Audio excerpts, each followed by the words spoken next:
پنجشیر ولایت کې د مخدره توکو د قاچاق د مافیاوي ډلې نیول کېدل. بدخشان او پنجشیر ولایتونو ترمنځ د انجمن کوتل په سیمه کې 130 کیلوګرامه تریاک کشف او ضبط کړل.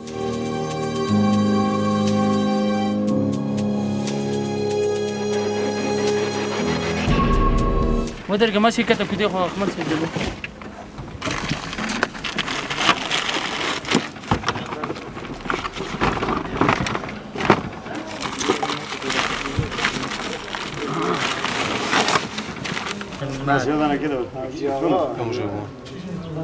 راځه ورته یو دانه فلم راکوه.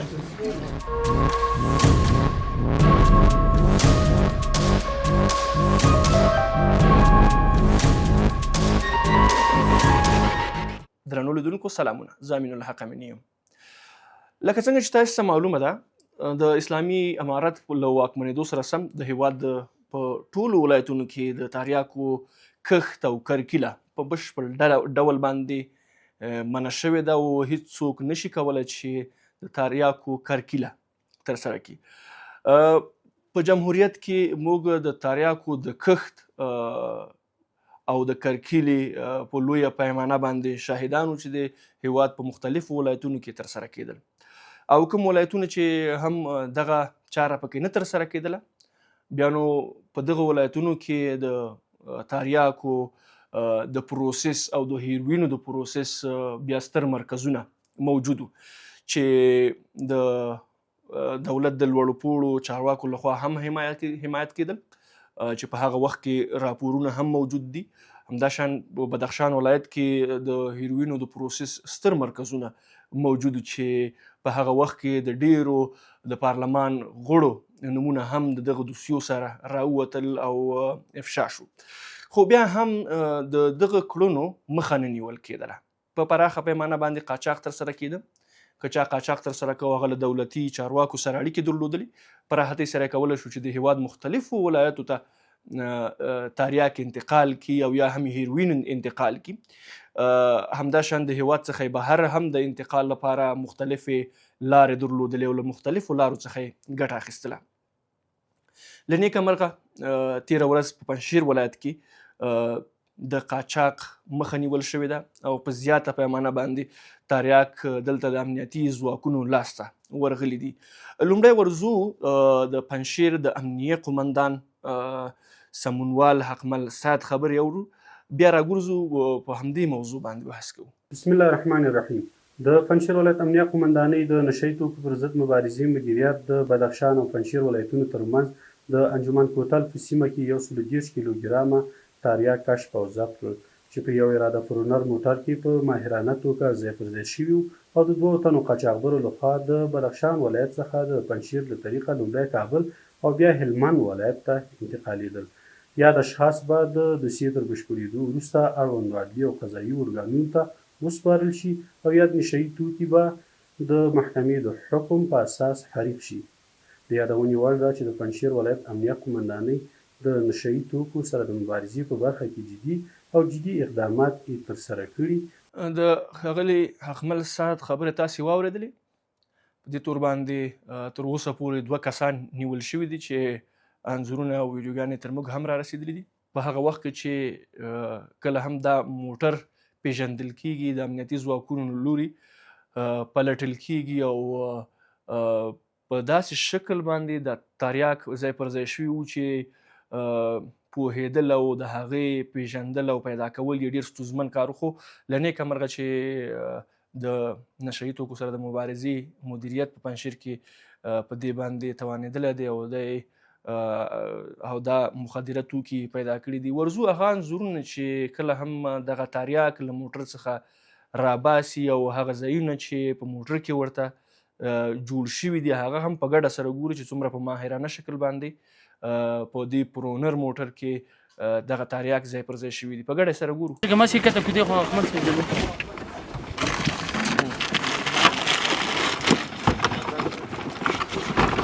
دا هم هغه وخت ده چې د مخدره توکو سره د مبارزې مدیریت غړي لګیا دي او موټر راسپړي او ګوري چې دغه تاریاک په کوم ځای کې ځای پر ځای شوي دي. که وګورئ دغه خلک چې د مخدره موادو قاچاق ترسره کوي په دې کار کې ډیر ماهره دي او ډیره تجربه لري. په مختلفو شکلونو باندې موټرو کې ځایونه جوړوي تر څو پورې امنیتي ځواکونه په دې باندې ونه پوهیږي. همدا شان په مختلفو وختونو کې مختلفو طریقو څخه او د مختلفو لارو چارو څخه دوی ګټه اخلي. دغه لاره یوه ډیره سخته لاره ده، غرنۍ لاره ده چې تګ راتګ ورڅخه ډیر ستونزمن دی. دغه موټر چې پرونر موټر دی او هغه موټر چې یو څه قوي موټر دی دغه غرونو څخه تګ راتګ کولی شي، نو بیا اکثره وخت له دغه موټرو څخه د قاچاق په برخه کې هم ګټه اخیستل کیږي.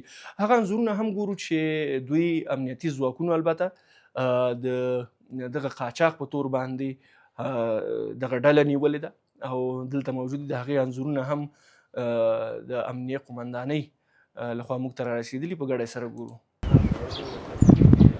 مصرف یادی که رقمی زده بذارید نه یک رقم چی میاد تاریخ هم بعد از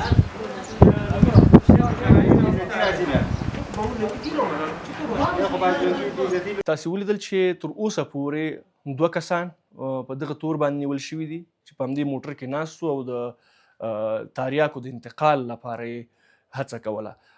همدا شان هغه تاریاک هم ګورو چې په دغه عملیاتو کې لاسته راغلي دي. تاسو کتلی شئ انځورونه د موټر په سر باندې ایښودل شوي، وقت هم په لویه کچه باندې او ډېر ستر قاچاق و چې له نیکه مرغه مخه یې نیول شوې ده. د همدغو مخدره توکو د قاچاق له امله زموږ ډېری هیوادوال په مخدره موادو باندې هم اخته شوي دي او روږدي شوي دي چې واقعیت هم ډېر د اندېښنې وړ خبره ده. ډیری انځورونه تاسو کتلی شئ چې دغه جان حاجی آقا هغه وخت دی حاجی آقا خلاص یکیش فضل یکیش حاجی آقا فضل همت فضل همت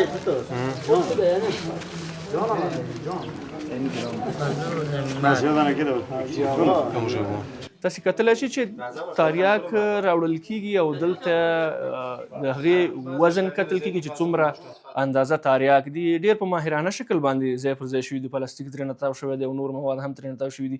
له هغې څخه وروسته بیا موټر کې ځای پر ځای شوي دي تر څو په بوی باندې هم د دې څوک ونه پوهیږي. او کله چې هم موږ لیدلي دي کله چې امنیتي ځواکونه د قاچاق مخه نیسي، مخدره توکي لاسته راوړي، نو کوښښ په لومړیو کې دا کیږي چې د هغه وزن وکتل شي چې په کومه اندازه باندې دي، هغه له ځان سره ثبتوي او بیا هغه نه وروسته محاکمو ته وړاندې کیږي تر څو پورې کومه ستونزه رامنځته نه شي.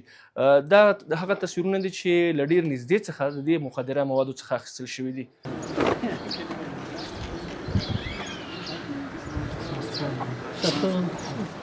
سال بستن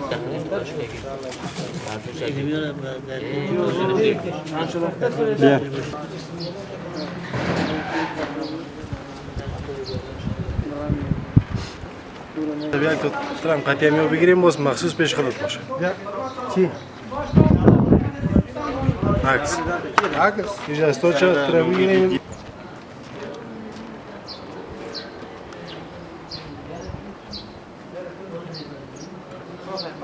وګورو دا یوه ډېره ستره لاسته راوړنه ده د پنجشیر د امنیتي ځواکونو لخوا او د هغه مجاهدینو لخوا چې همیشه هڅې کوي تر څو پورې د دغه ډول قاچاق مخه ونیول شي.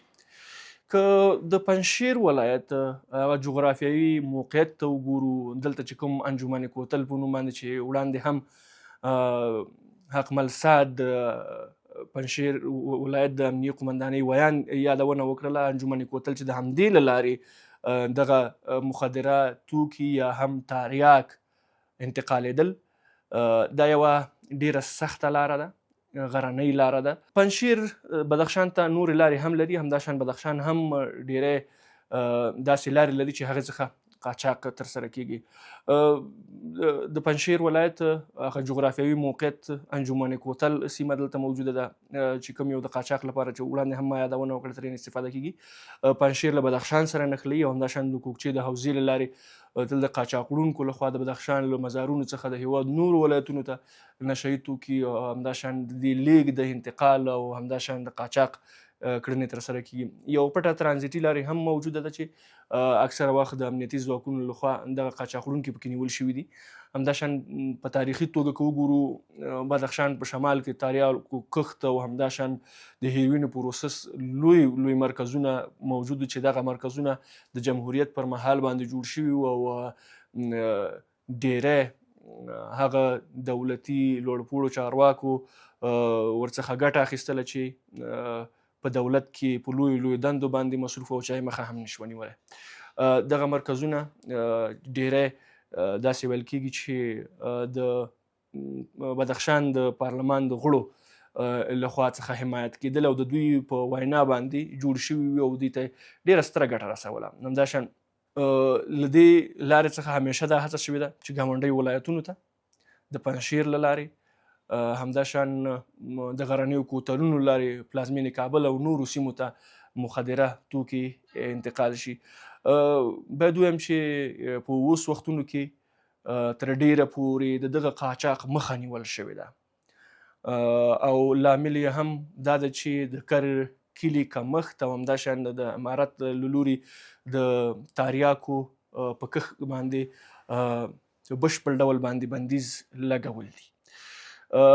پخوا که وګورو په ډیرو هیوادونو کې اوس هم چې کله د افغانستان نوم یادیږي نو ډیری خلک د تاریاکو نوم له افغانستان سره تړي چې دا هغه بد نوم دی چې د جمهوریت پر مهال باندې له افغانستان سره تړل شوی او ځینو خلکو د خپلو ګټو لپاره د تاریاکو د کښت او همداشان د پروسس لپاره څخه ګټه اخیستله تر څو پورې دوی وکولی شي چې مالي ګټې ترلاسه کړي. درنو لیدونکو په دې هیله چې زموږ امنیتي ځواکونه لا هم خپلو دغو هڅو ته ادامه ورکړي تر څو پورې وکولی شي چې دغه ناوړه کړنې یا د ناوړه موادو او دغه ناوړه بوټي مخه په بشپړ ډول باندې هیواد په داخل کې ونیسي. درنو لیدونکو زموږ خپرونه په همدې ځای باندې پای ته رسي. تر بیا مو الله مل شه.